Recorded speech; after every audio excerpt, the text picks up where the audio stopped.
वंदे मातरम जिस तरह के हमारे पूर्व में कांग्रेस पार्टी के नेता गौरव गोगोई ने जो बात रखी, उस भावना से जोड़ता हुआ और वंदे मातरम की भावना से जुड़ता हुआ जिस समय कलकत्ता के कांग्रेस के अधिवेशन में रविन्द्रनाथ टैगोर जी ने गीत गाया, उसके बाद लोकप्रियता इसकी आम लोगों के बीच पहुंच गई। और जब कभी भी लोगों को अंग्रेजों के खिलाफ लड़ना होता था तो यही वंदे मातरम का नारा दे करके लोगों को जोड़ने का काम करते थे। हमारा कोई भी आंदोलन रहा हो, स्वदेशी आंदोलन रहा हो, उसमें भी हम लोग इसी नारे के साथ चले। वंदे मातरम को लेकर के हम लोग इतना देश को एकजुट कर दिए कि अंग्रेज घबराने लगे। और जब अंग्रेज घबराने लगे तो जहां कहीं भी वो देखते थे कि ये नारा लग रहा है, वहां पर देशद्रोही का कानून लगाकर लोगों को जेल भेज देते। ये भी इतिहास है कि जिस समय बंगाल में बच्चों ने गाना गाया, इस गीत को अपने क्लासरूम में गाया, उस समय भी अंग्रेजों ने उनके खिलाफ मुकदमा लगा के उन्हें जेल भेजने का काम किया। ये वंदे मातरम अंग्रेजों ने बैन भी कर दिया। 1905 से लेकर के 1908 तक बैन कर दिया गया। और बैन के बाद भी लोग माने नहीं, हमारे क्रांतिकारी लोग माने नहीं, और वंदे मातरम को हमेशा उन्होंने अपने दिल और दिमाग में रखा और जनता के बीच में इस आंदोलन को आगे बढ़ाते रहे। सभापति महोदय, जो हमारे सत्ता पक्ष के लोग हैं वो हर चीज को ओन करना चाहते हैं। ये 150वें वर्ष में जब हम वंदे मातरम याद कर रहे हैं, बंकिम चंद्र चट्टोपाध्याय जी को हम याद कर रहे हैं कि उन्होंने इतना महान गीत हमें दिया है। सत्ता पक्ष के लोग समय समय पर हमें देखने को मिलता है कि जो महापुरुष उनके नहीं हैं या जो चीज उनकी अच्छी नहीं है, उनको वो ओन करना चाहते हैं। 150वें वर्ष वंदे मातरम, मैं अभी वो बात कहूंगा और मैं बात कहूंगा और हमारे मंत्री जी उसका जवाब देना। सभापति महोदय, क्योंकि ये बात ओन करने की आ रही है, अपनाने की बात आ रही, तो मैं सभापति महोदय, मैं अपने सत्ता पक्ष के लोगों को याद दिलाना चाहता हूं। सत्ता पक्ष के लोगों की जो पार्टी आज है, भारतीय जनता पार्टी, जिस समय गठन हो रहा था, हमारे मुंबई और महाराष्ट्र के लोग जानते होंगे कि जिस समय गठन की चर्चा थी, उस समय आपके जो अध्यक्ष चुने गए थे, उनको जो भाषण देना है उस पर भी बहस चल रही थी। और बहस इस बात की थी कि भारतीय जनता पार्टी सेकुलर रास्ते पे जाएगी, सोशलिस्ट रास्ते पे जाएगी कि नहीं जाएगी। तमाम विरोध के बाद भी उस समय के उनके राष्ट्रीय अध्यक्ष जो चुने गए थे, उन्होंने वही रास्ता अपनाया अपने भाषण में। समाजवादी आंदोलन, समाजवादी विचारधारा और सेकुलर रास्ता अपनाया। और वही नहीं, जो उनका मंच था उसमें जयप्रकाश जी की तस्वीर लगा करके भी उन्होंने लोगों को ये भ्रम फैलाने की कोशिश की कि जेपी के रास्ते पर भारतीय जनता पार्टी चलेगी। बताएं माननीय मंत्री जी, आप कितने सेकुलर हैं आज, कितने सोशलिस्ट हैं आज? अभी गौरव गोगोई जी ने ठीक कहा, इंडिगो का हवाई जहाज उड़ नहीं रहे हैं, उड़ नहीं रहे कि उड़ाए नहीं जा रहे हैं? उड़ाए नहीं जा रहे। और क्या बात कही गई थी कि गरीब भी उसमें चल सकेगा। इसलिए सभापति महोदय, मैं बात दूसरी तरफ नहीं ले जाना चाहता हूं। वंदे मातरम सिर्फ गाने के लिए नहीं है, निभाने के लिए भी होना चाहिए। सभापति महोदय, आज हम आकलन करें, पीछे मुड़ करके देखें कि हम इस वंदे मातरम को कितना निभा रहे हैं। जिस वंदे मातरम ने आजादी के आंदोलन में सबको जोड़ा, आज के दरारवादी लोग उसी से देश को तोड़ना चाहते हैं। ऐसे लोगों ने सभापति महोदय,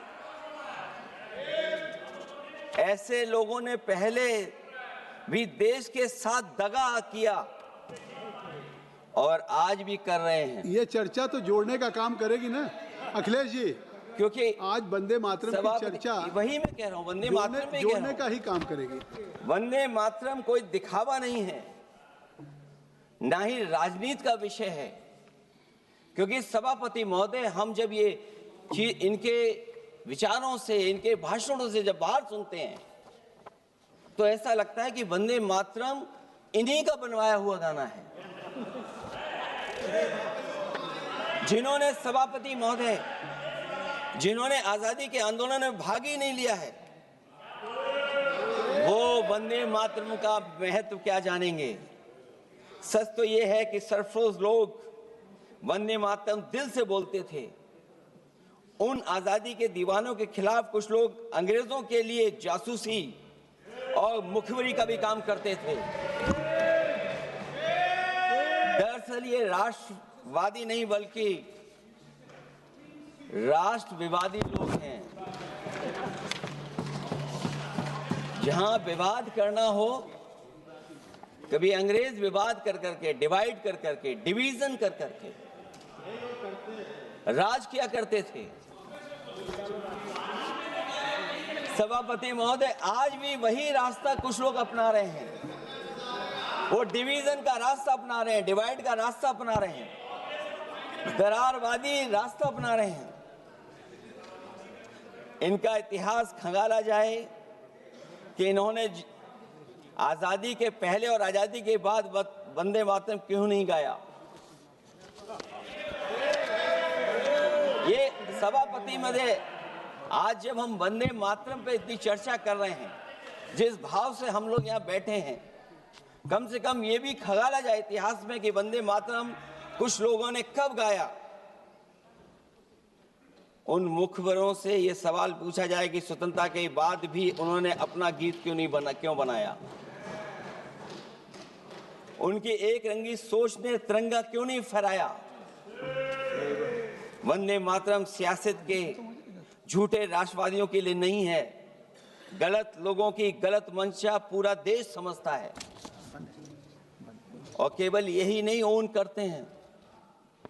कभी कभी भारत माता का जो चित्र है, जो पेंटिंग कभी बंगाल के महान लोगों ने बनाई थी,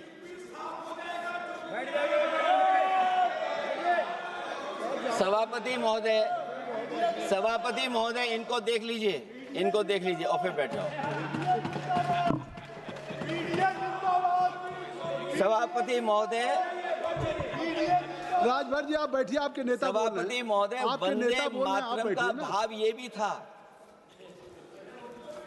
कि कम्युनल पॉलिटिक्स नहीं चलेगी और कम से कम हमारे उत्तर प्रदेश के साथियों ने कम्युनल पॉलिटिक्स को अंत किया है वहां पर जहां से कभी इन्होंने शुरू की थी। और सभापति महोदय, वंदे मातरम एक भाव के रूप में हमारे अंदर बसा है। चाहे उसके शब्द ना याद हो, चाहे अर्थ ना मालूम हो, चाहे पूरा याद ना हो, उस सच्चे भारतीय के अंदर देश प्रेम की भावना जगाने के लिए इसके दो शब्द ही काफी हैं। जो सच में देश की एकता और अखंडता चाहते हैं, जो भाईचारे को बुनियाद मानते हैं, उनके लिए दो शब्द भी पर्याप्त हैं जो इस वंदे मातरम से हमें मिलते हैं।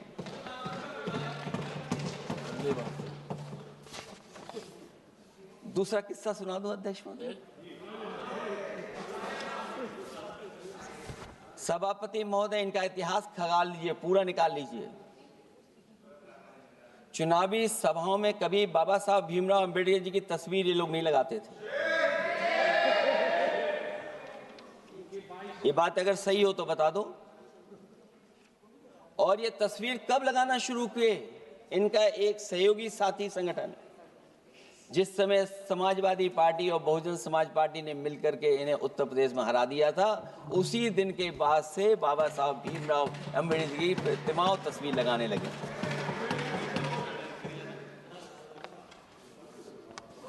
इसलिए सभापति महोदय, ये वंदे मातरम केवल गीत नहीं है, गीत के साथ साथ आज हमें ऊर्जा भी देता है। उस समय क्रांतिकारियों को ऊर्जा मिलती थी, एकजुटता का नारा था, हम साथ लेकर के चल रहे थे सबको, और देश के सभी लोगों ने जाति धर्म को भुला करके एक साथ मिलकर के वंदे मातरम के सहारे अंग्रेजों को भगाने का लगातार कोशिश की, और अंततः परिणाम ये हुआ कि जब देश जागा, वंदे मातरम के साथ साथ जय हिंद का नारा, इंकलाब जिंदाबाद का नारा लगा करके अंग्रेजों को इस देश से भगाने का काम किया। आज सभापति महोदय, जब हम चर्चा कर रहे हैं, हम कैसा देश बनाना चाहते थे और किस दिशा में हम लोग देश को ले जा रहे हैं। सभापति महोदय, मुझे अच्छा लगा कि प्रधानमंत्री जी ने वो बात याद दिलाई कि अंग्रेजों के जमाने में अगर बच्चे भी वंदे मातरम गा देते थे तो उन्हें देशद्रोही के कानून से जेल भेज दिया जाता था।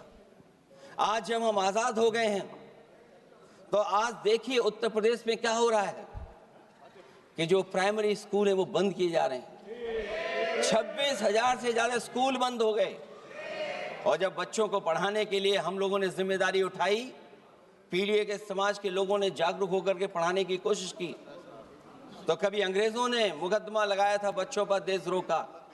आजादी के बाद भारतीय जनता पार्टी की सरकार ने वहां पर मुकदमे उन पे लगाए जो पढ़ने गए और जो पढ़ाने गए।